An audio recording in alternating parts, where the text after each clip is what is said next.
Hi everyone, so today I want to talk about my GR150 solo hardcore clear with the inner monk.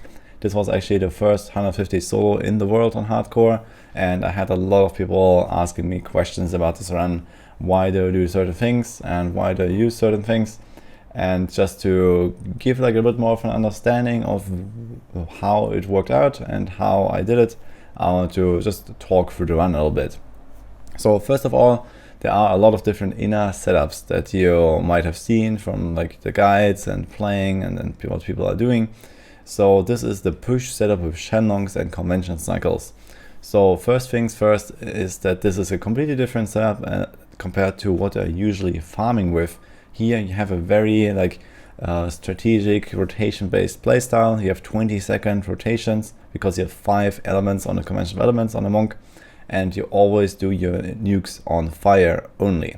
So in that moment you need to line up high endless walk stacks, you need to line up high assimilation stacks from your generator.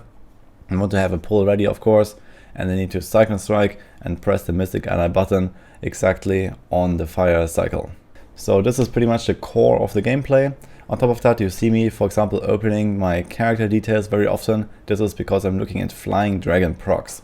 So Flying Dragon is a weapon that is monk only, and you use this for this build because it can give you double attack speed. It literally just takes your APS and doubles it when it procs. It has, I think, a 4% chance to proc on any action, including even talking to an NPC. So every punch I do, every dash, everything can proc it.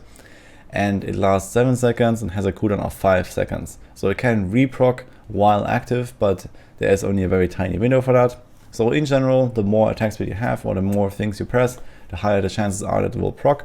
And when it procs, you straight up deal double damage with those Mystic Allies because they scale with your attacks per second on the explosion. So in this case, you want to try to fish for those Flying Dragon procs to increase the damage that you do on your booms.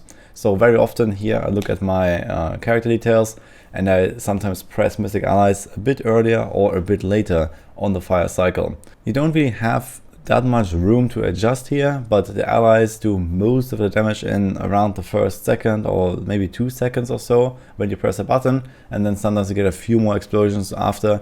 But yeah, most of the time they do like this one boom right away after like a second or so. So you can press it somewhere up to like 3 seconds into the fire cycle, or even like half a second before cold switches to fire, so that you have like around a 3-second window or so to press it. So when I see, for example, doing early cold cycle on the convention, I get my Flying Dragon proc. I know it lasts 7 seconds, so this will last until somewhere middle of fire. I know I have to press it rather early. And similarly, if I still have rather low sheet damage by the time that fire comes around, I try to punch for like another 1 or 2 seconds to try to get a Flying Dragon proc at that point, and then I can do the double damage there. This is kind of minor, but this is one of the tricks that you can use to like play around and squeeze out another maybe 1 GR tier or so if you do this perfectly. So this is definitely what I wanted to use here because my character was not super strong here with like close to 1800 paragons on hardcore. So obviously I tried to use everything I could to make this clear easier for me, and this obviously includes double damage boom more often in the Rift than you would otherwise have by just random chance. So if you play around this, yeah, you don't get that much out of it. So for a casual player, I would not recommend doing this. You can easily just grind out another few hundred paragons, and no matter what you do about the Flying Dragon, you'll be somewhere in the same spot. So another important thing besides DPS is of course survival. So you want to make sure that you keep up your defensive buffs as much as possible, but you have really long cooldowns. So typically the pushing build plays with something like 35 to 40% cooldown. I think I had like 38 or something. And you need at the very least 33.33%, which is like the theoretical minimum if you press Mystic Allies every 20 seconds, because I have a 30 seconds cooldown. So typically having a bit more is convenient to allow you to have this like a little bit of space to press Mystic Ally earlier or later. So for me it was something like around 40 or 38. So this was very useful. And then obviously you also have not really many Serenity and Inner Sanctuary uses here. So usually this is once per COE cycle. So essentially after I did a fire boom, I go around and gather more enemies. So at this point I also don't really worry about my endless walk anymore. I just walk around, try to gather enemies. But you can see here that I am always using my fire allies exactly when I have like really high endless walk stacks. And for this you have to stand still quite a long time. You need to stand still for 5 seconds straight to get to 100 stacks. So in this case you will actually take a lot of damage because you're not dodging anymore, and you also lose damage reduction from the endless walk stat.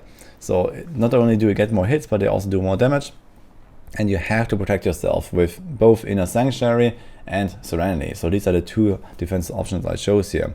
There are people that go with another combo, so you have Epiphany as another defensive skill. So this is something that people do, but I wouldn't recommend that at all. I think having the consistent Inner Sanc and Serenity on every single cycle is way superior to Epiphany. The reason for that is that with your really low cooldown values, your Epiphany downtime is massive. So you're gonna have 15 seconds uptime of 50% damage reduction, and then you have like 20 seconds downtime.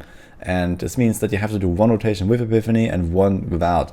And there's not really a reason to have all this damage reduction when you are just running around making a pull with full endless walk on defense. It's rather much better, I believe, to just have this consistent press Serenity, stand still, and then have Inner Sanctuary and stand still, and you'll be able to tank. Again, here I used another little trick to squeeze out more DPS, and this is from the Sliver of Terror shard, which has this attack speed and crit bonus per skill on cooldown. So what happens is that when you have Serenity active, this proc will not count for the Serenity itself. So what happens there is that when you have Serenity active, it doesn't count as a cooldown. Only after it has ended, it will count as a cooldown when it's actually like refreshing. So in this case, I actually pressed Serenity early before my nuke, so that it will be on cooldown during my nuke. Typically, without the soul shard, this is played differently, so you can just stand there in your full fire rotation in Serenity, and you're gonna be invincible. But this season, if you want to squeeze out more damage, you can. You have to do it this way, so you have to do it before the boom, so that you are actually at your most vulnerable exactly in the moment when you are doing all the damage. So this is a bit scary, of course, and again, you don't have to do this. This is similar to the Flying Dragon trick. You can squeeze out a bit more damage. It's again like maybe less than a tier or something like that, but it did help me to complete the GR150 a bit more easily. Since this is hardcore, I had to be a bit careful, so when I was in danger, for example, I procced a few times during this run, I was typically not doing this, and I was rather just using Serenity for optimal defense during my explosions. But when you are safe, when you have your GTF ready, you can definitely take some risks there, and I was doing it most of the time. So typically I would gather enemies, and then around doing the physical cycle or so, which comes before cold and that before fire, you would stand still and use Inner Sanctuary, which lasts 8 seconds, so you can stand still for quite a while in it. And then shortly before your fire cycle, you press Serenity, and then you go boom. So you have the protection from the Sanc, and then you have the Serenity, and you're completely invincible. And then after the boom, after Serenity runs out, you just run off and try to get enemies again. So in order to do this trick with the Sliver of Terror extra DPS, I sometimes did it actually in reverse. So I pressed Serenity first and then Inner Sanctuary. So I just stood still in the Inner Sanctuary throughout the entire cold and fire cycle to do my explosion, and then I moved on, because like this I would have guaranteed both skills on cooldown, and I would still be rather protected during my explosion. The thing is, if you do the Sanc first and the Serenity after, then you might want to delay your explosion a little bit, like I explained earlier, and you might be too squishy to actually survive it when you try to align this with the Sliver of Terror at the same time. In any case, you need to make sure that you don't panic when you do this, and even if you're standing in the middle of 5 affixes and there's this poison and frozen pulse and everything shooting at you, you can't just accidentally press both of your defensive cooldowns at the same time, because then they will overlap too much and you will just die right after when they're all gone. So you need to make sure that you either do Serenity first and then Inner Sanc, or you do Inner Sanc first and Serenity after, to stand still as much as possible to get the Endless Walk, and then do the explosion on the fire rotation. Now one last thing is also the positioning. So you can see me here, and if you have watched the run now a little bit, that I'm usually not really making very large pulls. This is because inner monk doesn't really need them. You just kind of like blast down like rather small pulls, and you also kill elites, which is something that most builds never do in such a high tier anyway. So you kind of just usually kite elites along and get a colony somewhere and kill 7 packs, and that's usually how it works. But Inners is different. Inners actually is a very small AoE build with very high damage, so similar to like Firebirds and stuff. And here you actually kind of hunt elites and combine it with a little bit of trash. The trash is there to give you assimilation stacks, to give you sometimes even Oculus procs, and sometimes it can actually happen that your Mystic Allies will punch an enemy to death and spawn an Oculus ring for you that you can then use for your nuke. So this happens rarely, but all the way up to GR150, not that often anymore. But this is definitely something you can keep an eye out for, especially also when you have channeling pylons. You can just kind of like, go explode over and over every few seconds. So you can try to make an Oculus ring for your fire rotation and then jump in there and do some extra damage. Channeling pylons actually very nice for this build because you have like all the defense and you can nuke all the time. So that's actually one of the few builds where channeling pylon is good. And in general, you can also see that I'm kind of positioning myself not too much in the middle of like a huge pack. So I can go back here a little bit to maybe show this a bit more. You see here, for example, in this Festering Woods, I try to not get my missing allies stuck. So this is a problem that a lot of people have. When you make too large pulls, your missing allies tend to not really do their thing. But on the other hand, you kind of want to have a large pull so that you can get many acceleration stacks and obviously more progress when you blast them. But you see here, this is like a very tightly packed pull. I get many acceleration stacks and they still explode nicely when I press the button here when the Mystic Allies pop off. So this is something that you kind of have to feel out. So if you have too many enemies at once, then your Mystic Allies can easily just not really do much, or they just hit something on the outside of the pool, or they just kind of get stuck and don't really do much at all. So this depends a little bit here. Maybe we can go back a little bit further here to the start of the run where we see this a bit better. So essentially I just kind of like stay on the outside of the pool, slowly pull enemies with me. So something like this here is totally fine. You cycle and strike them in, and then you press the button. Yeah, and again, you saw me trying to get to your Oculus ring there, so you can definitely watch out for this, that sometimes the Mystic Allies don't all explode at once, so maybe a few of them explode, you spawn Oculus, and if you have a dashing strike charge ready, you can immediately dash into the Oculus ring, so this is very nice. But again, you see here, I moved again like maybe half a screen down to the other explosion, and then I did like another here, for example, so I try to get a few more monsters and keep the rest following me. And again, we don't really add a lot of monsters to the pull all the time. We just slowly progress through and add more and more monsters to the pull and slowly kite the enemies, especially the elites, along with you, and you finish them off one by one like this. And again, whenever the pull size is still fine, I don't really go very far to add a lot of monsters. So you usually would go like much further to kind of like gather like 100 monsters or something, but you don't really want that many on inner. Here you just kind of like move slowly, and it's actually kind of consistent even in rather bad maps. Obviously good maps help, especially for pylon value, but in my case that was actually not the case at all. I got a colony here late in the run, but that was a pretty crappy one, and the other pylons also didn't matter too much. So at this level my character is simply strong enough to straight up just beat most GR150s anyway. And it mostly comes down to the monster type that you have in your maps and also how you can finish the elites. So some elites are just straight up really nasty. So for example, this Quillfiend here on the top left corner is kind of hard to finish because it's ranged, it always runs away from you. But for example, these pylon guys, they're kind of fine unless they roll Juggernaut or something. Or I had also like 3 wormholes here, so sometimes you can get like a combo of certain elite affixes that make it really hard for you to actually like properly deal damage. Or sometimes they have shielding and they like 3 times in a row they shield your nuke entirely, so that happens as well. So this is typically the stuff you have to watch out for. You don't want to like really finish every single elite necessarily. In my case, I actually had these like 4 elite packs or something at like 50% HP, so this was actually a perfect scenario for like getting a colony, cleaning up the entire thing, and then probably still having like 20 seconds left on the colony to kill like another 2 packs or so. So this could have been absolutely ridiculous, but I got unlucky here. I found a colony somewhere at the start of the next floor, and it was too far to go back for these packs here. Else it could have been some like 11-minute clear or something. But yeah, this is how it is. And obviously at some point you just have to like skip the packs.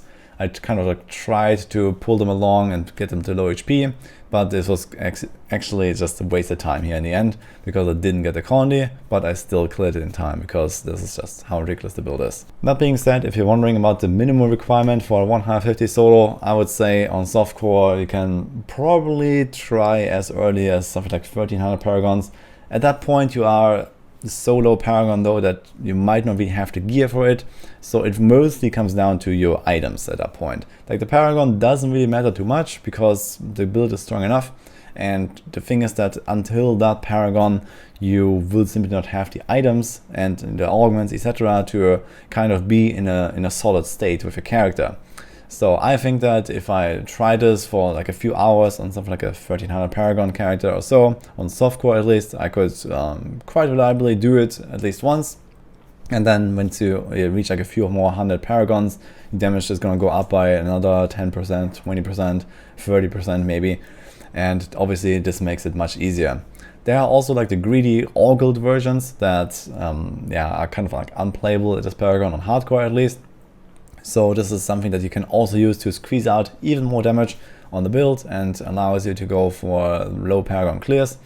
But I would not recommend those for like more inexperienced players. They are extremely squishy. You give up something like I think 70 or 80% of your toughness, and you don't have to live heavy, you don't have the Spirit Guard. Instead you use the Ogle set and you get a bit of damage and elite damage, which is roughly like a 2-tier bonus or so. So it is not the end of the world using the defensive setup here and getting to like learn the build a little bit. You will definitely have to play a bit more defensively when you do the Ogle setup, and you'll kind of like lose a little bit of value again from this defensive playstyle. You might have to take a defensive passive, so it's not really so crazy in terms of like what you're getting from the Ogle setup. I'm just gonna skip ahead here to the boss as like the last point in this video. So the boss is usually not really an issue at all. Inas just destroys bosses because you have the super high attack speed with the stricken stacking, with Flying Dragon, you have like 5 APS. So you usually just destroy bosses. All you have to be careful about is making sure that you actually survive the big attacks. So if, for example, I had Stone Singer here, Stone Singer slaps you when you don't have your damage reductions up. So he actually procced me once. And there are certainly some other bosses that you have to be careful, like Raziel with this like lightning AoE attack, or similar like really heavy hitting attacks. You want to try to play around those a little bit, but in general you just kind of stack your stricken with your punches and then you do your rotations. And here you can also take more time to look at your Flying Dragon procs to try to get a bit more damage out of it when you do the boom.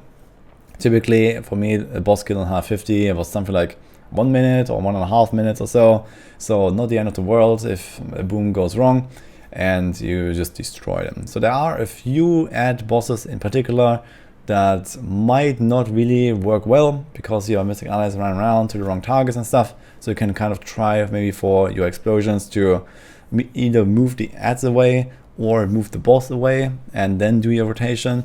So this definitely helps to try to make it more consistent. But so far I haven't really noticed too many issues with most of the bosses, so that's usually fine.